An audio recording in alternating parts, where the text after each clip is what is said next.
Good afternoon, everyone. I'm Greg Gilligan. I'm the Vice President of Operations here at RVA757 Connects. Thank you for joining us for this latest edition of our RVA757 Connects Innovation Spotlight webinar series. We have a very exciting and informative program today. There's been a lot of buzz about the world's first commercial fusion plant coming to Chesterfield County ever since the announcement was made in December. Today, we will learn more about plans for that plant by Commonwealth Fusion Systems, how it will help us, and why Chesterfield County. And I know Joe Casey and Garrett Hart from Chesterfield County are on this, and they could probably answer that question too. But we will let Commonwealth Fusion Systems answer why they chose Chesterfield County. Just a couple, before we get into the program, just a couple of housekeeping matters. I'll introduce the sponsor here in just a second. I'll give you a quick update on what's happening at RVA757 Connects. Then we'll delve into today's topic, and we'll leave some time at the very end for some questions and answers from you all. As a reminder, we record all these webinars. This recording will be available on our website later this afternoon. If you have any questions also, please put them in the chat function, and we'll get to them towards the end of the program, to the end of the webinar. RVA757 Connects is a nonprofit organization, so we rely on donations. Here are our corporate investors. And one of our corporate investors is Colonial Web, which is a Henrico County-based leader in the commercial and industrial mechanical and electrical contracting industry. Its business groups encompass construction, building service, industrial refrigeration, and manufacturing. Here today to tell us more about Colonial Web is Mitch Hayden. Mitch serves as president and CEO of Colonial Web Contractors. He began his career at Colonial Mechanical Corp., which was the predecessor name, back in 1980. Mitch chairs the Chamber RVA board and chairs the Pauli Hart Center, and he's the past chairman of the Richmond SPCA and Maymont Foundation. So Mitch, let me turn it over to you. Thank you, Greg, and good afternoon to all. We at Colonial Web are pleased to sponsor today's Innovation Spotlight conversation. Just a little bit about the Colonial Web story. Colonial Web is a mechanical electrical contractor now in our 53rd year serving commercial and industrial customers throughout Virginia and Southern Maryland. As Greg just mentioned, we're organized around 4 business groups: construction, building service, industrial refrigeration, and manufacturing. And currently we're operating out of 10 locations. Our team is nearly 1,600 strong, and we have been blessed with strong growth due to vibrant economies in the communities we serve. We're also very thankful for the loyalty of both our customers and our teammates who have supported our success.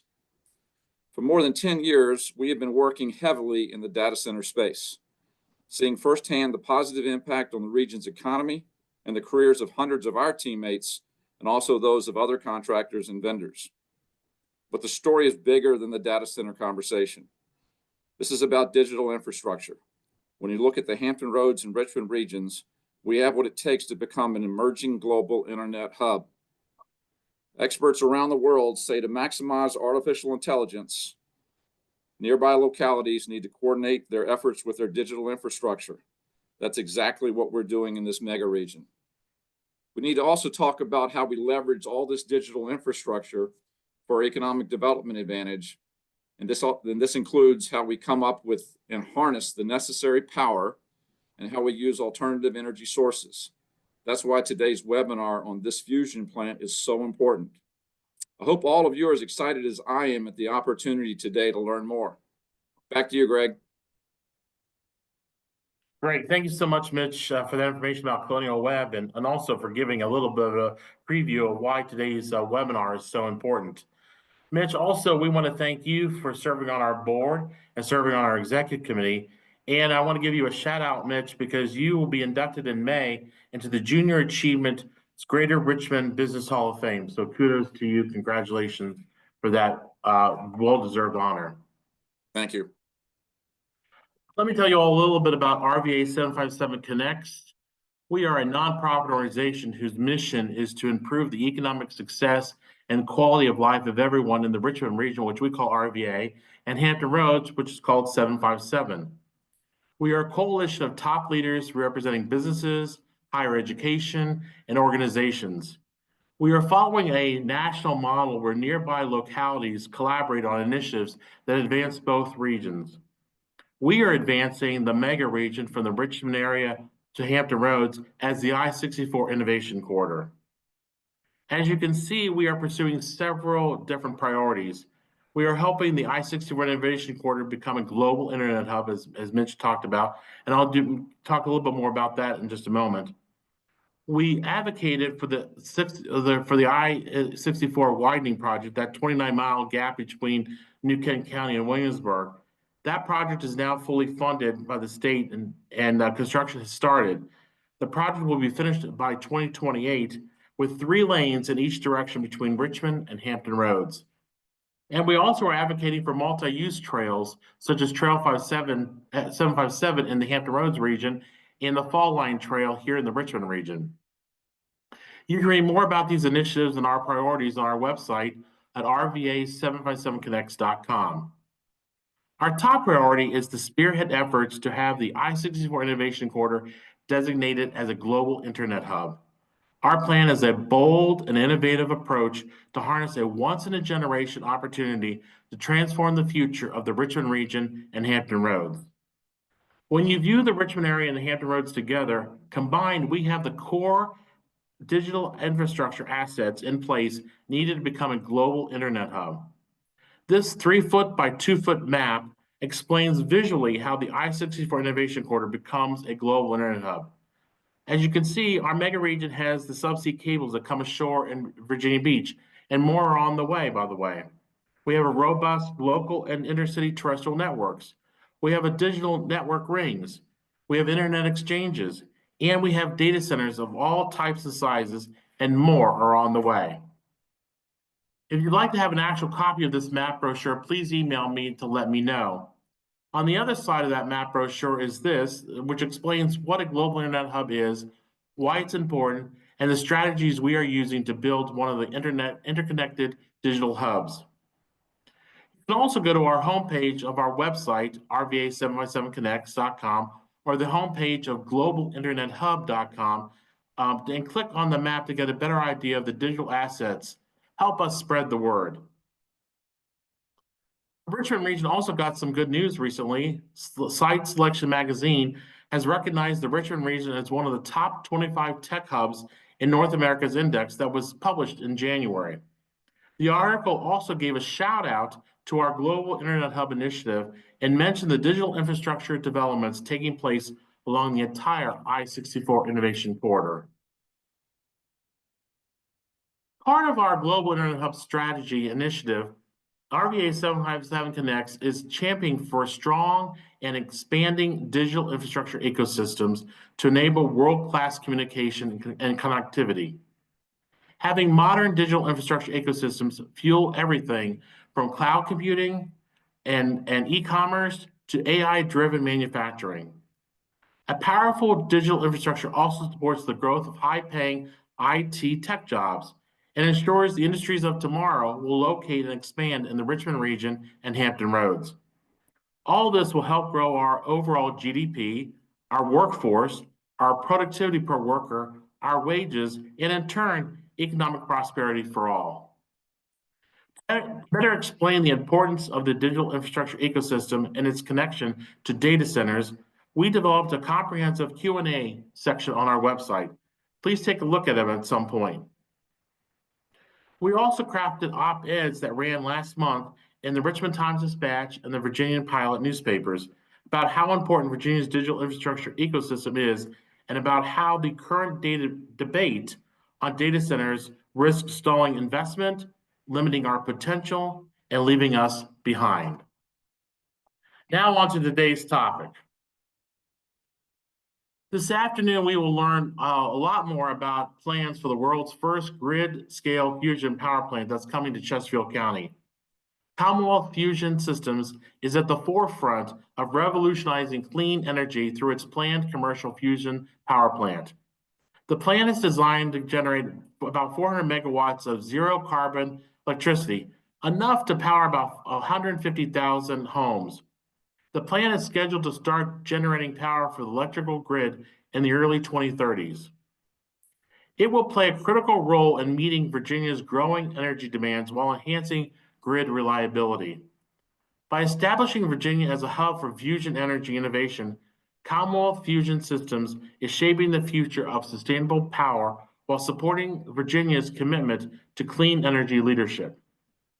We'll also learn in today's webinar about how Dominion Energy is working closely with Commonwealth Fusion Systems to understand the technical and economic value that fusion energy could bring to its mission of providing reliable, affordable, and increasingly clean energy to its customers in Virginia.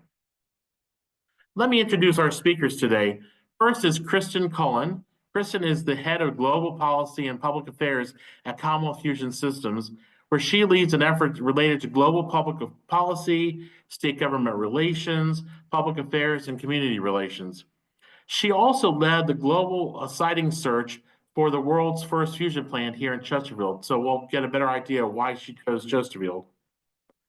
Now, after Kristen speaks, we will hear from Emil Avram, who is the Vice President for Business Development at Dominion Energy. He is responsible for the growth and development of the company's regulated utility power generation portfolio within Dominion Energy Virginia, as well as other affiliated businesses, including the development of nuclear, fossil fuel, renewable energy, and energy storage facilities. He has led the development and construction of over $20 billion in energy, gas pipeline, and power generation projects.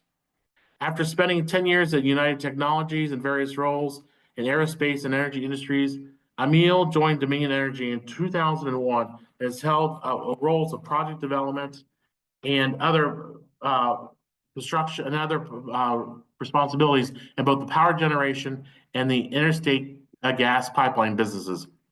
He currently is on the board of the Dominion Energy Innovation Center, which is a nonprofit organization in Ashland that supports high-tech entrepreneurs and small business owners driving innovations needed to achieve net zero carbon economy.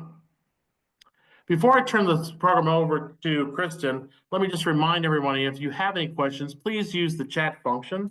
And now I will stop sharing my screen and turn it over to Kristen. Great, thanks so much, Greg. I'm just going to share my screen here.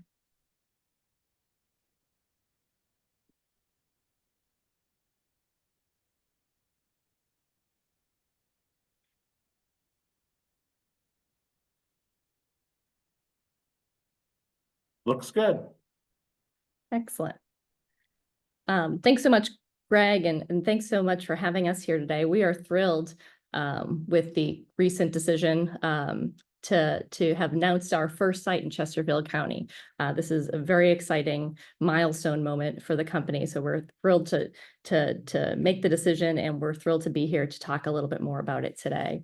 My name is Kristen Cullen, as Greg noted, and I head up our global policy and public affairs team and also did a lot of work on siting. So happy to talk a little bit more about that in this presentation, but I wanted to start a little bit more with the history of Commonwealth Fusion Systems and how we got here and why and kind of exactly what we're doing and what is fusion exactly. So I'll cover kind of some of these topics today. So Commonwealth Fusion Systems was found not too long ago. We spun out of MIT in 2018. MIT's Plasma Science and Fusion Center has long been a leading kind of research center for fusion, and our co-founders were all at the Plasma Science and Fusion Center. And a couple things happened that led to kind of the spin out of the company. But really, I think the mission has always been, how do you take kind of the research of fusion and how do you bring it to market? And the hypothesis of the company at the time when they were trying to figure out kind of how to do this, something new had emerged on the scene in high temperature superconductors. And so the thinking was, we can build high temperature superconductors into a component of fusion machines, and this will really be kind of a breakthrough for fusion. So I'm going to kind of get a little bit more into that, but that was really the kind of founding thinking of the company. Since then, since the founding, we have raised more than $2 billion mostly in private funding. And we built a high caliber, diverse team. And we're now more than 1,000 full-time employees, which is really exciting. I started early in the company when there were only a handful of us. To see that growth happen so quickly has been really exciting. And I think the team that we built is really the team to get this done. We have team members that really know how to develop kind of big, tough tech projects like fusion. So we have team members from places like SpaceX, Tesla, Boring Company, GE, Volvo, Toyota, and fusion experts around the world that know how to do this.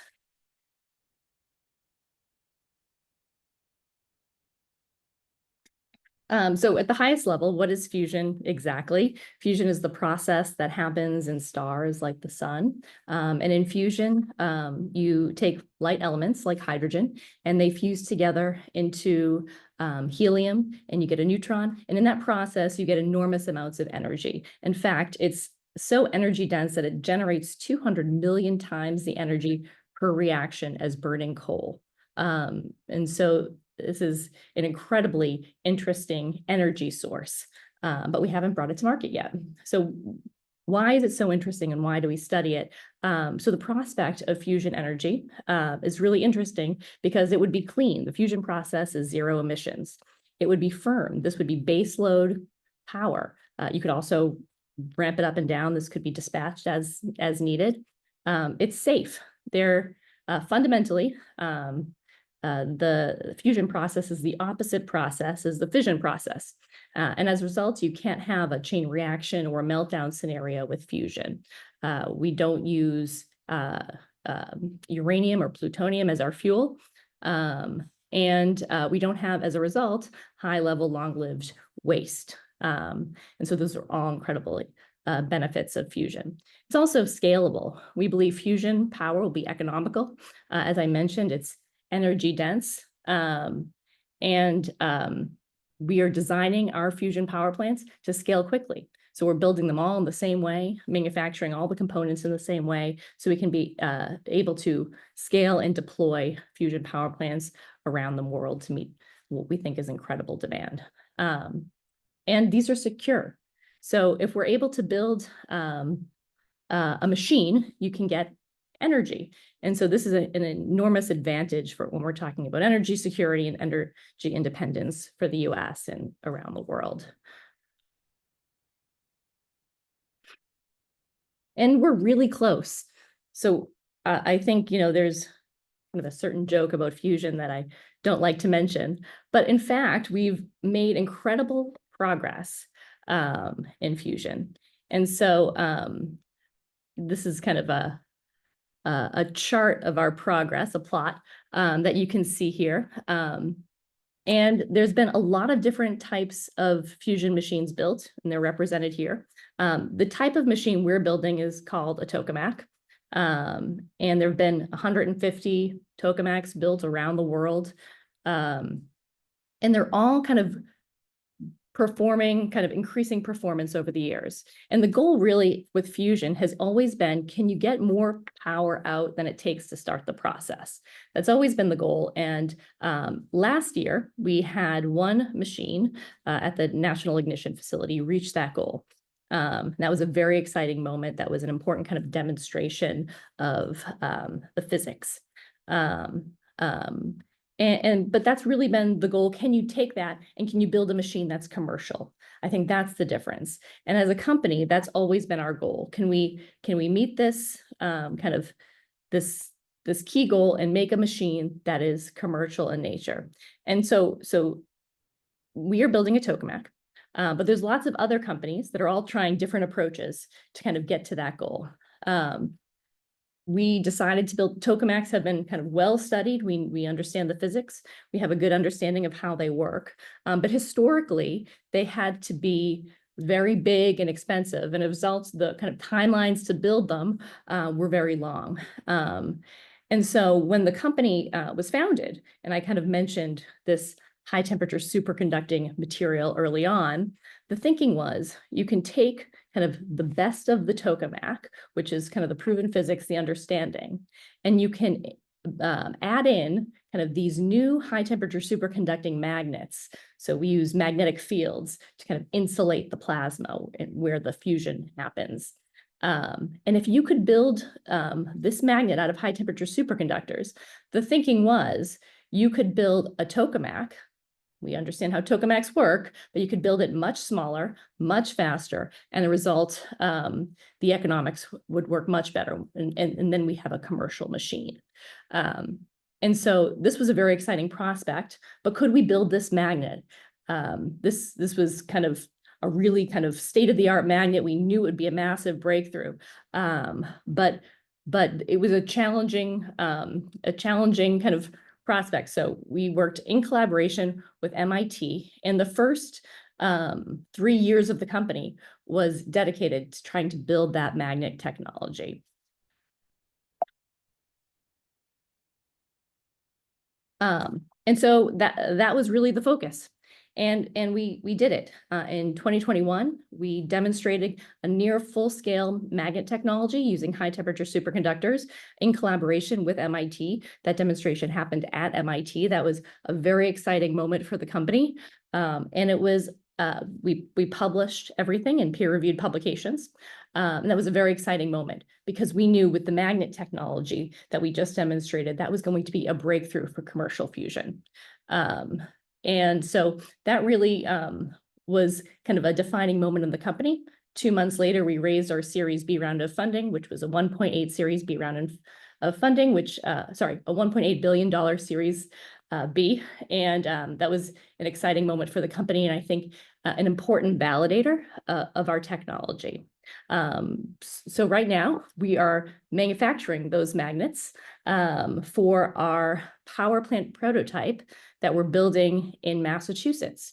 So that's under construction now. And the goal of this machine, that's called Spark, is to generate a commercially relevant level of fusion energy for the first time. So we've gotten to that Q is greater than 1, but we haven't done it in a machine that was commercially relevant. And so that's really been the goal. Can we build that machine with the new magnet technology? So we're doing that in Massachusetts right now, and construction is underway. Here it is on the left-hand side of the screen. This is our machine called Spark. It's under construction. We're manufacturing magnets in our manufacturing facility. As I mentioned, we're more than 1,000 full-time employees, but almost 2,000 people are working on this project, and that includes a construction team, that includes lots of consultants, our collaborators at MIT and other universities and national labs are all working on this big project here in Massachusetts. And the plan is to be operational in 2026. So 2025, we're putting it together, and the plan is next year we'll be operational, and that's very exciting for us. Here's some pictures of our what we call our magnet factory. We're building these high temperature superconducting magnets down the line. This is an important technology for CFS, and the plan really is to go from building magnets for Spark, our prototype, to building magnets for ARC, which is the first power plant that we'll be building in Chesterfield County, and then manufacturing magnets at scale for fusion power plants around the world. We are very much a manufacturing company as well.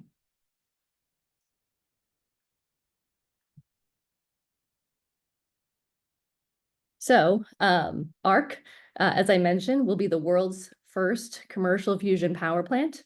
And we're learning a lot from Spark that we're building in Massachusetts that's informing kind of ARC, which we're also designing now. So we have a separate team working on our power plant design right now. But things we're learning from Spark, because we're actually retiring a lot of risk, and a lot of the major systems that we'll have in ARC, we are going to be demonstrating in Spark, and we also have the receipts for. So we understand kind of costs associated with a lot of these components. We've built up quite a robust supply chain already. of suppliers. We have quite a big supply chain in-house focused on that. We're going to be able to kind of learn a lot about performance and using Spark to optimize that performance. And Spark will be an important tool that will continue to inform innovation and R&D for ARC. So right now, we are focused as a company on building Spark and getting that operational, but we like to go fast. So I think we are a mission-driven company, and the mission is to get commercial fusion energy onto the grid as fast as possible. So we like to think in parallel in a lot of ways. So about 2.5 years ago, we started the siting search for our first power plant. And that was a global siting search at first. We weren't sure that was going to be in the US. And there were a number of factors that led us to making the decision, yes, we should be here in the US. I think an important one was how fusion was going to be regulated.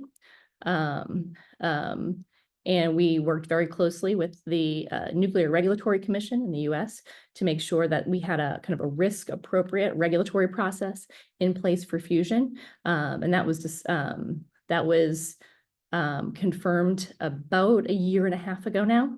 And we had a unanimous decision by the commissioners that fusion would be regulated in a very distinct process than nuclear fission. And that was an important decision for us and kind of solidified our decision to build our first power plant here in the US. And so we looked at hundreds of sites, all different types of sites, brownfield sites, greenfield sites.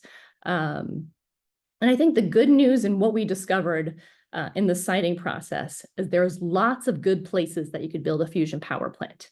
And as we think about scaling, that's really important. We don't need a lot of water. We can use dry cooling, for example. But there are things, that were really important to us for the first power plant, uniquely for the first one. I would say the site in Chesterfield County had a lot of these unique attributes. We wanted to have close proximity to an interconnect, for example. We thought a lot about the first power plant being a showcase site. So having this kind of showcase site aspect, so we could showcase fusion to the world, bringing in a lot of prospective customers, investors, regulators, policymakers from around the world who wanted to learn more about fusion. That was really important to us. We do a lot of tours at our facility in Massachusetts, and we think we will be even doing more of that at the site of the first power plant. So a site that was really accessible. The site's right off 95, really close proximity to Richmond, to a major airport, to DC, all were really important to us. And then the power demand. A lot of our prospective customers had a lot of interest in us being in this region. So that drove a lot of decision. A skilled workforce. This is a new industry. So we have to understand kind of what does the workforce have to look like? How do we train workers? And what is a place that we can go to kind of get that skilled workforce needed to build a power plant and operate a power plant? I think the good news about fusion is a lot of the workers that you would have at a traditional gas plant, for example, a lot of them can be retrained to work on fusion. And I think that's a good thing. And then we wanted a place where we would have strong partners, where we were wanted at the local level, the county level, the state level. That was really important. We really felt like we had that at the site, and it's been a really good experience for us. And I think very importantly is the partnership with Dominion. There's a lot of learning that we need to do as a kind of a new company and a new industry, but what it's going to take to put fusion power on the grid, and having a strong partner, utility partner, was really attractive to us in a site. So a number of reasons we chose this site, but we think it's a really exciting place for our first fusion power plant. And here's kind of a rendering of what we think it will look like. And it doesn't look, it's kind of designed to look like more like a Walmart, we like to say, than a power plant. So it kind of fits in. We think this is kind of what power plants of the future will look like with fusion. So what are our timelines? So physics, a lot of that work has been completed in collaboration with MIT, kind of based on a tokamak, this fusion machine that we studied at MIT. We retired kind of the risks associated with our magnet technology, these high temperature superconducting magnets. We are developing Spark right now, our power plant prototype. As I mentioned, that will be operational in 2026, and we'll ramp up from there to get better and better results. And then in parallel, we are already starting kind of the process to start construction on the power plant. So we hope that in the next few years, we'll be able to start construction with the goal of having power on the grid in the early 2030s. And here's kind of a last picture. This is our facility in Massachusetts that we're really proud of. And we're really excited now to transition to focusing a lot on our site in Virginia. So thank you for taking the time, and I'm sure there's lots of questions, and I'm happy to answer them. Kristen, that was great. Thank you so much. And while Emil, you can load up your slides and stuff like that, that was fascinating. I feel like I've gone through a mini a physics class of some sort, or in high school or college. So it's an amazing process. I'm sure we'll have a lot more questions. So there we go. All right, Emil, I'll stop talking and you can. Very good. Greg, thank you very much. And thanks to RVA757 RVA Connects to have us here today, this afternoon. I'm just going to talk very briefly about, Dominion Energy Virginia, a little context of why we're interested in fusion energy in the context of our electric demand growth that's projected here in Virginia, and a little bit about our collaboration that we have moving forward very actively with Commonwealth Fusion Systems. So, Kristen, thanks again for the great, collaboration here that we've had for the last few years. So just a quick background on Dominion Energy Virginia. I think many of you know, we are here serving the people of the Commonwealth, providing reliable, affordable, and increasingly clean energy. We have about 2.7 million electric customers. And, our rates are well below the national average, and we anticipate continuing that trend into the distant future.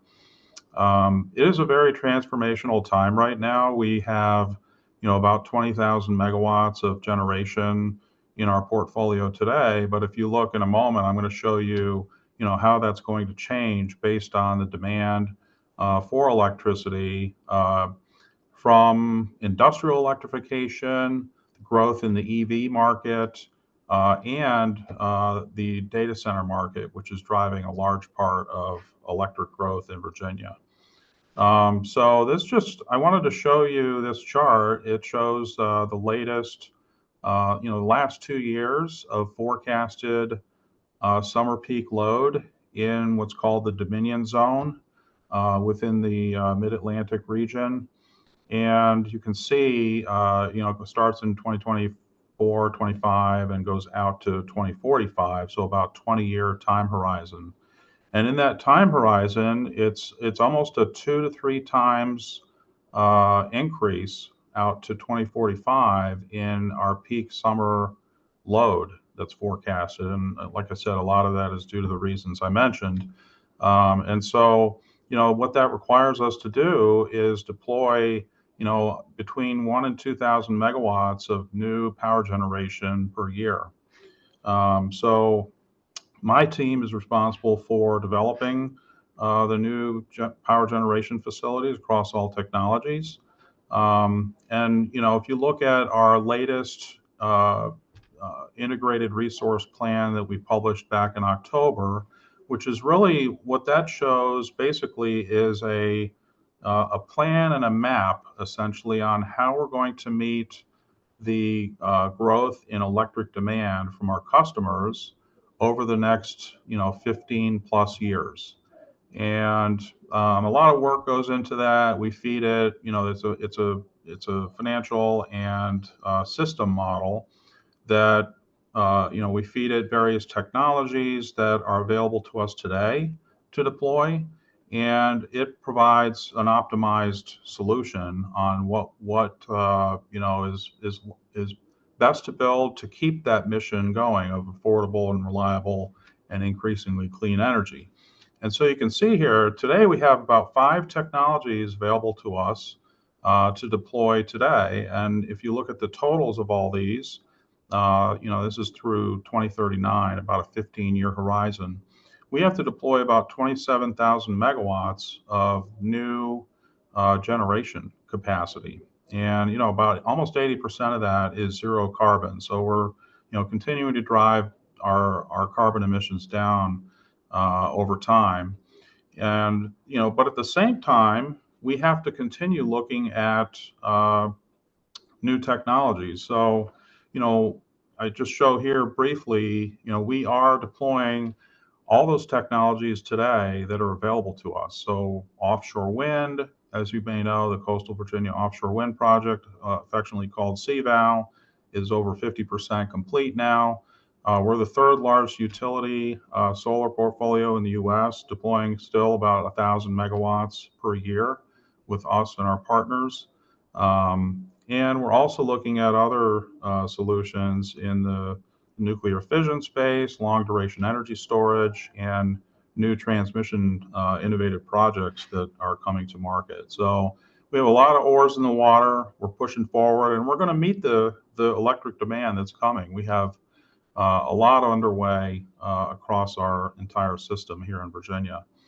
So while we look for while we install these existing technologies, we're also responsible in my group for scouting new power generation technologies. And this is where our interaction with CFS, Commonwealth Fusion Systems, started a few years back. And, so we're looking at all types. And, what we found is, Commonwealth Fusion Systems is leading the market in fusion technology and commercialization. If you look at the funding, I'll call it venture capital and private funding that's going in the market, I think it's over $6 or $7 billion have been, placed in that space. And as Kristen mentioned, they have secured over $2 billion in funding. That's likely to grow, given where the market is going, and they're leading this space. But if you take like the next 5 private fusion companies and add them together, I don't think it totals the $2 billion that they've secured. So they are far ahead in their commercialization process compared to anybody else globally, not just in the U.S. So because they're leading the pack in obtaining that venture capital and private investment, they're moving quickly, and it's been very impressive to see their execution. Our team, all the way from our CEO down to our engineering folks, have seen and been to their facilities in Devens, Massachusetts, where they have their company headquarters, their magnet manufacturing facility, and their spark facility that's under construction. And what they have lifted off the ground in the past 3 years is quite remarkable. They are executing every step of their plan pretty much on schedule, and that's that's hard to do with a new technology that's coming to market. And so that's why we were very interested in teaming up with Commonwealth Fusion Systems. They also wanted to start collaborating with an integrated electric utility in a market that's growing and is moving towards net zero emissions. And so I think that attracted us to each other in moving something forward. And then, of course, CFS now being ready to develop its first power generation project, in Chesterfield County is outstanding, and we're thrilled that that they've made that decision, which was made last December and announced in December. So we also, like I showed before, we only have really 5 technologies available to us today in the power generation space, and we're looking for more in our all of the above approach to serve our customers. And so, and part of that is that we're looking for affordable generation technology opportunities. Kristen mentioned that the U.S. Nuclear Regulatory Commission made a certain decision about a year and a half ago, and that could really be a game changer in lowering the cost, of this fusion energy technology in the market without, the need for the high level of oversight and regulatory, you know, permitting and so forth and oversight. It could be a very affordable generation solution here in the near future. So, that's why Dominion Energy is interested in fusion technology and in particular Commonwealth Fusion Systems. So just a little more on the deal that we signed with Commonwealth Fusion Systems. It's a couple of different agreements, but what it does is it provides Dominion a front seat view of the fusion technology. We're also going to be able to learn about the facility economics. So Kristen mentioned the Spark facility. They're going to have a lot of information around the cost of what it took to build it, the capital investment, as well as the operating cost. And that will go into developing the facility economics around the full-scale 400 megawatt arc reactor that's going to be built in Chesterfield County. So that's really important to us, and actually could be a precursor to including their fusion technology into our integrated resource plan. So when we get comfortable, we see the technology working, they demonstrate their Spark facility, continuous fusion operation, and making great progress on the construction of the Chesterfield facility. That might be a tipping point for us to then include it in the future in our integrated resource plan, which I think that's where really the rubber hits the road with electric utilities. And then we are providing some technical support as far as this type of facility that CFS is developing requires a steam cycle. So the back end of the plant is very similar to any other power plant that we might have here in Virginia, where you have a heat source, boiling water, and then turning a steam turbine, which then turns an electric generator. So their fusion plant will have the same kind of back end technology, which we've been doing now for 116 years. And so we know how to do that very well. I think bringing those two technical teams to create a full scale power station will be valuable to both parties. And then we'll also support the development. They're going to lead development. This is going to be their power plant that they will own and operate. But we've been developing and constructing power plants in Virginia for many years, many decades. And so we're going to support that, provide some input and strategies on that. And then, of course, the land that the facility would be placed on, which is adjacent to our Chesterfield power station, we will lease to Commonwealth Fusion Systems on a long-term basis. So, in summary, this is a great collaboration, not just with us and Commonwealth Fusion Systems, but also the state of Virginia, Commonwealth of Virginia. They've been extremely supportive, and in fact, they provided a $1 million grant for the project. And I can't thank the Chesterfield County leadership, the government, the community leaders for their excellent support in enabling this project to happen, because I think without that, this site would not have been selected. So it's a very exciting time. It's a very dynamic market, and I think CFS has a really good laid out map on how to bring and commercialize fusion power in the U.S. and the world. So excited to be on the leading edge with them. Thank you. Emil, thank you so much. If you'll stop sharing your screen, we'll open up for Q&As. I've got a bunch in the queue already, but one really goes to Kristen. Kristen, is fusion safe? And if I live nearby, or I live here in the Richmond region, should I be concerned? Yeah, I think one of the benefits of fusion is that it's very, very safe. And in fact, even in a worst case scenario type of event, which we don't even like to kind of characterize in that way, if you're living in the nearby area, you would not have to be evacuated. And I think the main reason is because fusion won't cause an explosion. You can't have a meltdown scenario. So none of those kind of issues with fusion would ever occur.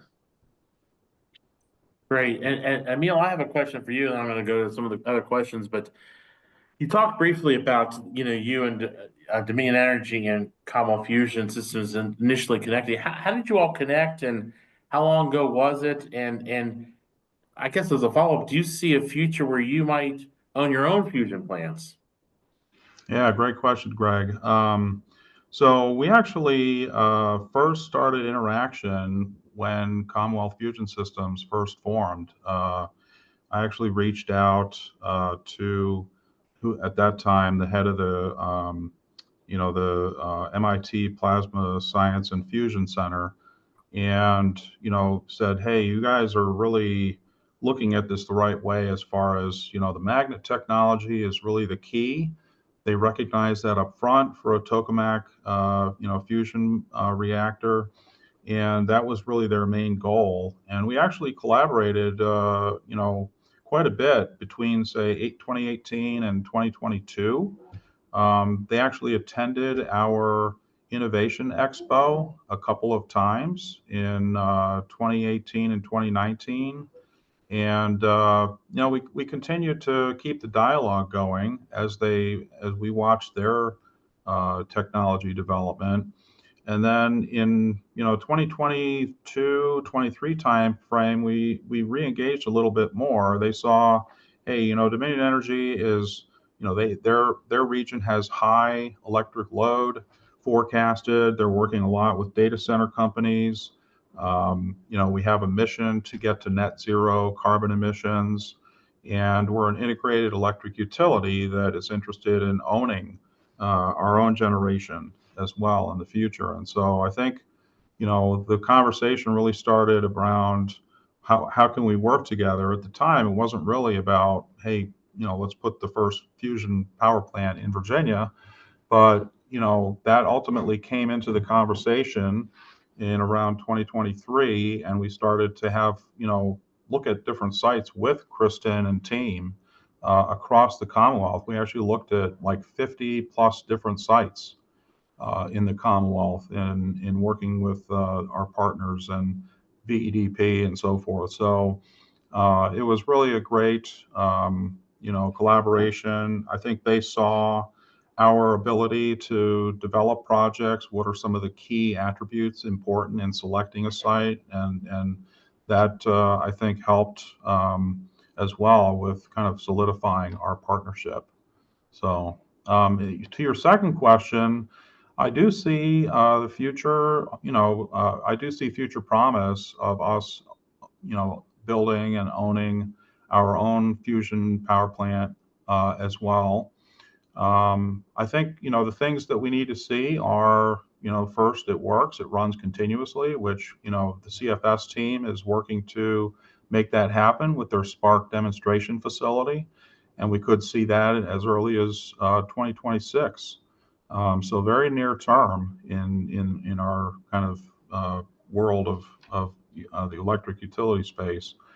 So if we see that happen, and then we, as I mentioned, as we learn more about the economics, the capital cost, the operating cost, and we see that that's favorable and competitive with the other existing technologies that we are deploying today, and then decide to put it in our integrated resource plan, that's when I think, like I said, the tipping point will happen for us, and we will then, seriously consider, developing a fusion power plant in the Commonwealth. So, a lot to do there. But I think, in our world, we look at horizons of 15 to 25 years, and I think within that time frame, we could have several fusion power plants in operation. So we're excited about the opportunity. Great. Kristen, here's a question from Patrick James. He wants to know about the arc reactor using less water. And he wants to know, are you potentially reducing thermal pollution in nearby waterways versus fusion reactor? Yeah, so for ARC, we'll be using dry cooling towers. And so it'll be air-cooled condensers, and we believe this will greatly reduce the water demand that we would need for the power plant. So yeah, yes. And talk about, we had a couple questions about jobs. How many people are you expecting to hire? When will you start hiring them? And what type of jobs are you talking about? Yeah, great question. So two kind of groups of jobs would be the jobs to operate the power plant and the jobs to construct it.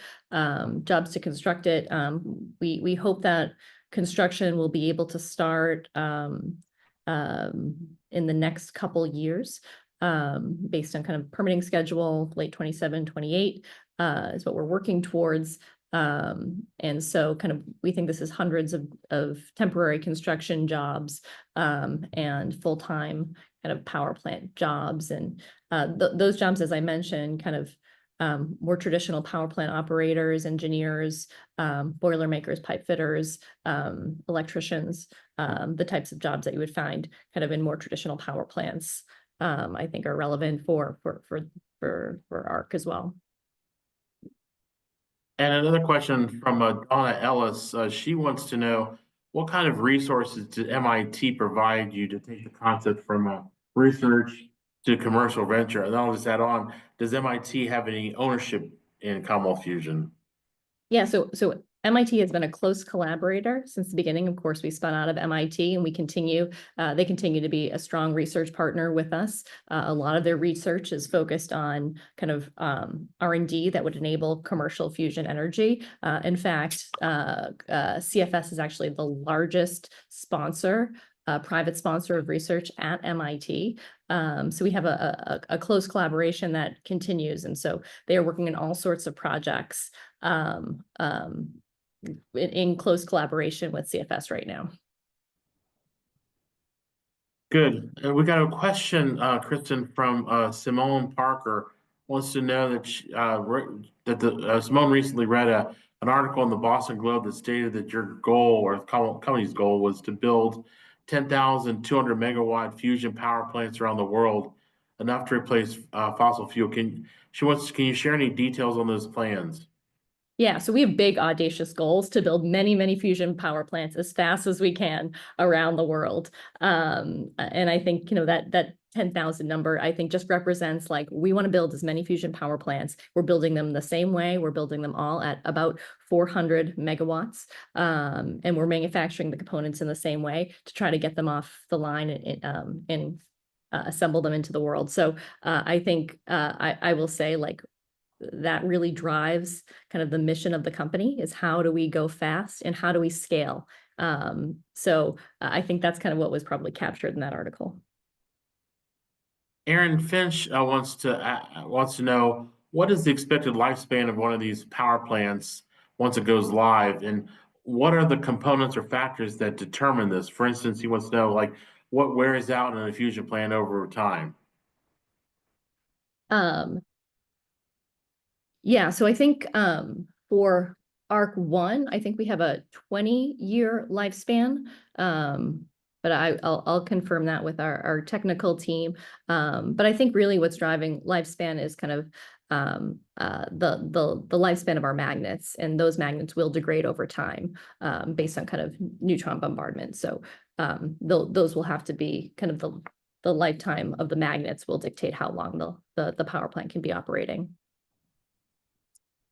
John Easter from Chamber RVA wants to know if there's any federal funding involved in this project, and if so, is there any impact to the current freezes?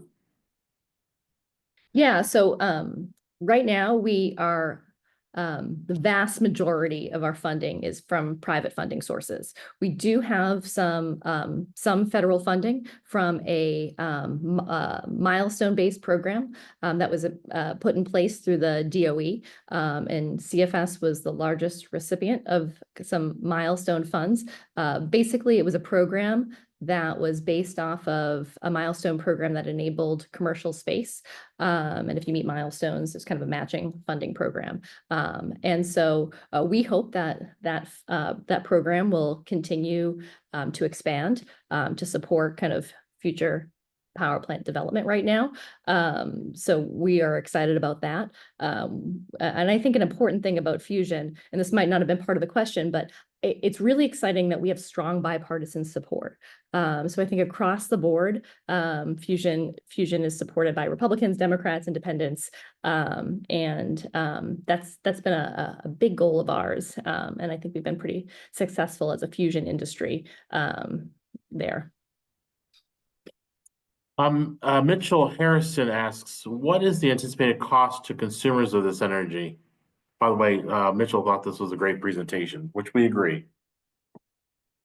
Yeah, great. I can't give exact costs right now, but what I can say is that all of the work that we're doing is we understand that we cannot be successful as a company if we cannot be economic. So we have a team focused on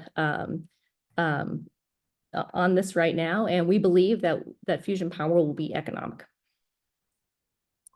All right, I'm going to read you this question, Kristen, and I hope you understand it because I'm not quite sure because you're using acronyms. But Robert Poor says he follows CF closely, which I guess is you. I believe ARC will be using DT fuel source. I'm not sure what DT is. Since T is rare, how certain are you that you can economically harvest more T than you consume? Yeah, so this refers to our fuel. So fusion and CFS will actually be using two different hydrogen isotopes as our fuel source, deuterium and tritium. Deuterium is heavy water, and actually you can bring in the deuterium fuel kind of in canisters on the back of a truck. You can bring in all the fuel you need on day one, and that will last a lifetime of the plant. That's how little fuel you need for fusion power plants. Tritium is referring to the other type of hydrogen isotope. That is a low-level radioactive material, and we will use very small amounts of it in the fusion process. So we fuse deuterium and tritium together in our fusion power plants. And so we will have, for our first power plant, we will have some startup inventory of tritium that we'll bring in. But then we'll be making our own tritium in our molten salt blanket on site. And we are confident that we will be able to make our own tritium and also have enough to use for future power plants for startup inventory. Great. Let me ask Emil a question. You guys will not have any ownership in this ARC plant, but what do you think about this becoming a mainstream technology in the electrical utility space in the next, say, 5 to 10 years? So, I believe that it's not a matter of if, but when this technology becomes commercialized. And, CFS and many others in this space are racing to that finish line there to bring it to the market for electric utilities and other power generators to deploy. I think that, if CFS, when CFS succeeds there in the next few years demonstrating their facility, their Spark facility, that's going to be a big game changer. And, the key here that Kristen mentioned earlier is when you have a Q greater than 1, that means your power plant efficiency is greater than 100%, which has never happened on the face of the earth before. And that's the promise that fusion brings. You have such small, tiny amounts of fuel input for large amounts of power, essentially with power out being 10 times greater than power in or energy in. That's a game changer in the energy industry globally. And I think, we're on the cusp here in the next 5 years of proving that it works and it can operate continuously. And, I think when that happens, we're going to have no choice but to embrace this new technology and start, deploying it in the markets around the world. So that's what's exciting about this is with CFS leading it, with Virginia now home to the first commercial fusion power plant. We're going to lead the world here in that game-changing technology that I think we'll be watching obviously very closely, and so will many others. And I agree with Kristen that when this arc reactor and arc power plant is built, they'll be doing a lot of tours, with folks globally. So it's an exciting time, and we're really thrilled to be part of it. Well, that's great. I appreciate it. That was wonderful, both Emil and Kristen. Let me just briefly wrap things up here as we're approaching the 1 o'clock witching hour. Let me just let people know that again, you can go to our website to see our major innovations, initiatives that we have, our focuses, and also a lot of other information on there. Remember that we do record these, and this recording will be on our website later this afternoon, so you can take a look at it, or you can pass it along to others as well. And we have all of our webinars on our website, so any topics that you might want to look at, take a look at it, and you can check them out there. Our next virtual innovation spotlight will be on Wednesday, April the 2nd, from noon to 1 o'clock, and we'll be sending out some information about that here in about the next week or so. So look forward to getting some information on that. And then finally, thank you again, Kristen and Emil, for taking the time out and educating us on this game-changing innovation that's taking place here in our mega region, right smack dab in Chesterfield County. It's a very fascinating project that's going on. So thank you for taking the time to explain it to us. And hopefully, maybe when the plant opens, we'll have you back again for a reprisal. Also, thank you to Colonial Web for sponsoring today's webinar. We appreciate that, Mitch. And thank you all for joining us today for the latest edition of the RVA757 Connects Innovation Spotlight webinar series. Have a great afternoon. Be safe.